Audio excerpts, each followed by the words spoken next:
Os verdadeiros vencedores do primeiro turno da eleição para a Prefeitura de São Paulo não são Ricardo Nunes e Guilherme Boulos, como foi apresentado no resultado oficial. Calma, eu não estou falando de fraude ou algo nesse sentido, apesar da clara existência de interferências no processo. Eu estou falando sobre o que o resultado oficial realmente significa, porque ele foi, na verdade, uma grande vitória para os cidadãos brasileiros, apesar de não ter sido aquilo que boa parte da direita gostaria que fosse. Nesse vídeo eu vou explicar tudo isso para você, mas antes vamos analisar um panorama geral desse primeiro turno em todo o Brasil, porque para Lula e para o PT a derrota foi catastrófica.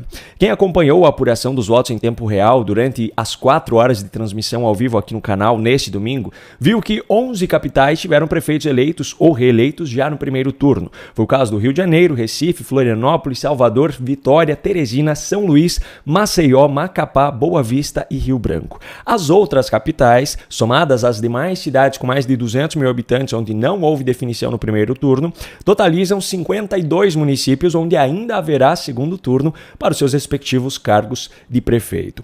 Com o resultado do primeiro turno, o PSD se tornou o partido com o maior número de prefeituras no Brasil, são 882, lembrando que esse número ainda pode aumentar no segundo turno. Esse número é o maior da história do partido também, que vem apresentando um número crescente em eleições municipais desde 2012. O antigo líder, o MDB, caiu para o segundo lugar, tendo 856 prefeitos eleitos nesse primeiro turno de 2024. Esse número é maior do que o de 2020, mas menor do que 2016, 2012 e 2008. Seguindo na ordem de partidos por número de prefeituras conquistadas, o PP é o terceiro, em quarto ficou o União e em quinto o PL, que teve até o momento 512 prefeitos eleitos, com um crescimento significativo em relação a 2020, quando o número foi de 344. Lembrando que 2020 foi a primeira eleição municipal do partido depois do ingresso de Bolsonaro.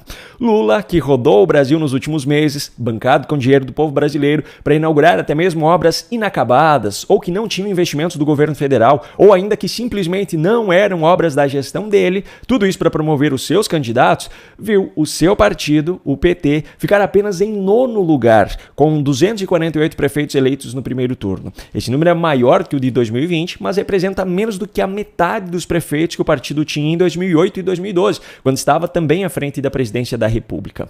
Outros resultados muito positivos para o povo brasileiro foram as quedas de outros partidos de esquerda e extrema esquerda. O PDT, que vinha mantendo uma constante de mais de 300 prefeitos nas últimas 4 eleições, até o momento em 2024 elegeu apenas 149. O Partido Comunista do Brasil, que nem deveria existir, já que o comunismo assassinou cerca de 110 milhões de pessoas e foi o regime ditatorial mais letal do século XX, chegou a ter 81 prefeitos em 2016, caiu para 46 em 2020 e até o momento em 2024 tem apenas 19. E o PSOL, que chegou a ter 5 prefeitos em 2020, até o momento não teve nenhum eleito em 2024 e espero que continue assim, principalmente no caso de Guilherme Boulos. Por outro lado, o Partido Novo, que até o momento tem se mostrado o partido mais coerente com os princípios defendidos pela direita nas votações no Congresso Nacional, tinha apenas um prefeito eleito em 2020 e agora, em 2024, já teve 18 no primeiro turno. Todos esses dados foram reunidos nessa tabela pelo Poder 360 e comparavam o número de prefeituras de cada partido. Agora vamos dar uma olhada em um outro comparativo, também do Poder 360, só que agora em número de votos absolutos recebidos por cada um dos partidos para prefeito nesse primeiro turno. Nesse quesito, o PL foi o líder, com 15,7 milhões de votos em todo o país, um número que triplicou em relação à votação recebida pelo partido em 2020, quando foram 4,7 milhões de votos. O segundo colocado foi o PSD, com 14,5 milhões de votos, seguido pelo MDB, União e PP. O PT de Lula foi o sexto colocado nesse comparativo, com 8,9 milhões de votos em todo o Brasil, um número infelizmente ainda maior do que os 6,9 milhões de 2020. Dos 3 partidos de esquerda e extrema esquerda que eu citei no comparativo anterior, que perderam um número significativo de prefeituras, o PDT teve uma queda de 5,3 para 3,2 milhões de votos de 2020 para 2024 e o Partido Comunista do Brasil caiu de 1,2 milhões para 0,3 milhões entre as duas eleições. Mas o PSOL cresceu de 2,2 para 2,6 6 milhões de votos. O Partido Novo, que eu também citei no comparativo anterior, teve um crescimento muito significativo nesse parâmetro também. Em 2020 foram 0,4 milhões de votos e agora, em 2024, 1,5 milhão.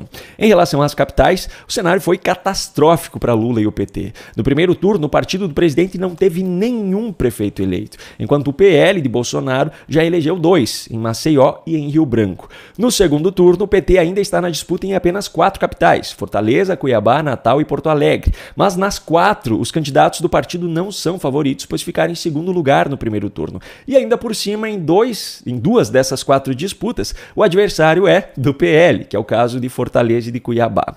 Nem mesmo em São Bernardo do Campo, São Paulo, o reduto político de Lula e um município visto como prioridade pelo partido, o PT deixou de passar vergonha. O candidato petista, Luiz Fernando, não foi nem para o segundo turno, pois ficou em terceiro lugar, com mais de 3 pontos percentuais de diferença em relação ao segundo colocado.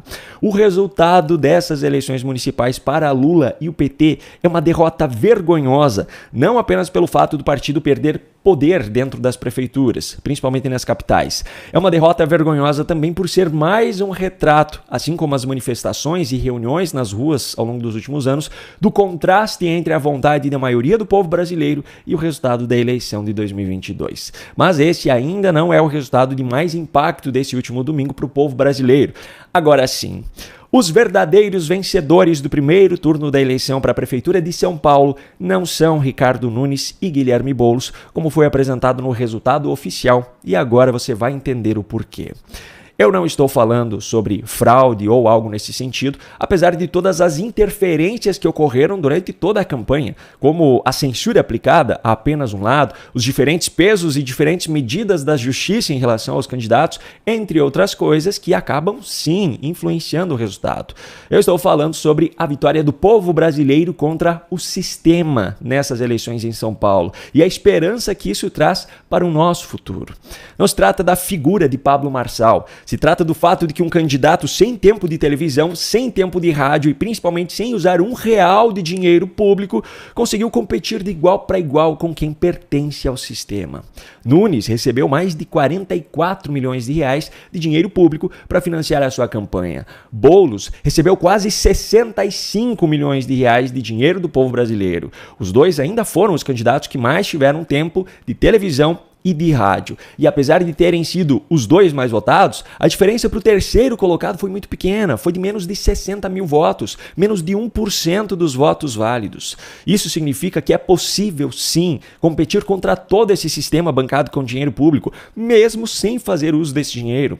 Marçal cometeu seus erros durante a campanha e, ao meu ver, aquele laudo médico foi um erro fatal, mas ele provou que, com o celular na mão e uma rede social, é possível ter mais de 1.700.000 votos na maior cidade do país.